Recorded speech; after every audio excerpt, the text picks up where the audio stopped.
ऐकायला मिळतात आरक्षणावरून ओबीसी मधूनच आरक्षण मिळावं. मराठ्याला ओबीसीतूनच आरक्षण पाहिजे ना, त्याच्याशिवाय दुसरं आरक्षणच घेत नाहीत आम्ही, आणि आम्हाला नको पण दुसरं. बरं, पुढील आंदोलनाची दिशा कशी असेल? 29 ऑगस्टला चलो मुंबई. बर, काही दिवसांवर स्थानिक स्वराज्य संस्थांच्या निवडणुका ज्या आहेत ती येऊन ठेपलेल्या आहेत. लोकसभेला तुम्ही काल परवा म्हणला की मोठा फटका बसला होता मराठा आरक्षणाचा. येणाऱ्या निवडणुकांमध्ये काही निर्णय घेणार आहेत किंवा मराठा समाज? नाही, ते समाजाची भूमिका समाज ठरवतो. मी असं कधी आक्रस्ताळेपणा करत नाहीये. समाजाला जे वाटतं त्या पद्धतीनं समाज निर्णय घेतो, पण आरक्षणाची जी माझी आणि समाजाची भूमिका आहे त्याच्यावर आम्ही ठाम. काल परवा राहुल गांधींनी पत्रकार परिषद घेतली आणि त्यांनी असं म्हणलंय की पुराव्यासहित दाखवलंय की मतदानाची चोरी कुठेतरी झाली. लोकसभा निवडणूक ते विधानसभा निवडणुकीदरम्यान 1 कोटी ते आपला प्रश्न नाही ना, याच्यावर दुसरं विचारा ना, ते आपला प्रश्न आहे पुढे. आज राखी पौर्णिमा आहे, अनेक मराठा भगिनींनी तुम्हाला राखी बांधल्या. संध्याकाळी सगळ्या महाराष्ट्रातल्या ताईंचे मनापासून खूप खूप त्यांना रक्षाबंधनाच्या शुभेच्छा देतो. सगळ्या बांधवांनाही रक्षाबंधनाच्या खूप खूप शुभेच्छा देतो. मलाही सकाळी कळालंय की मुंडे ताईन ते येणार आहेत म्हणूनच आम्ही आता नगरकडे निघालोय. कारण इकडेच इतका वेळ गेला रायरेश्वरावरती, वाड्यावरती, कारण इथला 12चा टाइम आम्हाला तिकडे 4 वाजून बसले, त्यामुळे इकडेच लय वेळ गेला. आता आम्ही निघतोय, लांबचा प्रवास आहे, आम्हाला 10 वाजणार.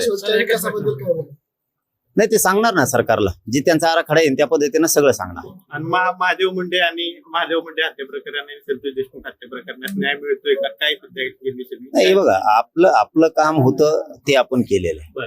त्या ताईने आपल्याला मागणी केली होती की मला माझ्या 3 मागण्या आहेत, मला मुख्यमंत्र्याला भेटून माझं म्हणणं मांडायचंय, माझं घरानं त्यांना सांगायचंय, आणि दुसरं त्यांचं म्हणणं होतं की मला SITच पाहिजे, आणि तिसरं म्हणणं होतं की पंकज कुमावत IPS तेच अधिकारी पाहिजे.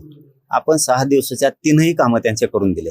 आरोपी पकडणं आपल्या हातात नाही. आता आपण जे ताईने मागणी केली होती त्याला ठामपणानं केली, कुठं बेगडेपणा आपण केलेला नाही.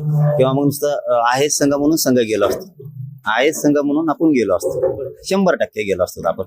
परंतु आपल्या जातीवादाचं रक्तच नाहीये, आपण जातीवाद करतो असं आम्ही वागतच नाही. त्यामुळे त्या ताईला आम्ही जातीच्या पलीकडे जाऊन, ती बीड जिल्ह्याची एक लेख आहे, एक बहीण आहे, म्हणून आम्ही तिने हाक दिली आणि तिला न्याय द्यायचं 100% काम केलं. चलो, धन्यवाद. मराठा घ्या परदेशात भरारी, तेही सर्वसामान्यांना परवडणारी. 1 रुपया भरा आणि थायलंड मध्ये फिरा. सचिन इंटरनॅशनल घेऊन आले आहेत जगातली सर्वात स्वस्त परदेश टूर. पूर्ण 5 दिवसांचं पॅकेज आता फक्त 32,999 रुपयांमध्ये. पॅकेजमध्ये विमान प्रवास, हॉटेल, ब्रेकफास्ट, ट्रान्सपोर्ट आणि प्रेक्षणीय स्थळे. सचिन इंटरनॅशनल 18 वर्षांपासून पर्यटन क्षेत्रातील एक विश्वसनीय नाव. सचिन इंटरनॅशनल सोबत मनसोक्त फिरा. संपर्क 7767989898.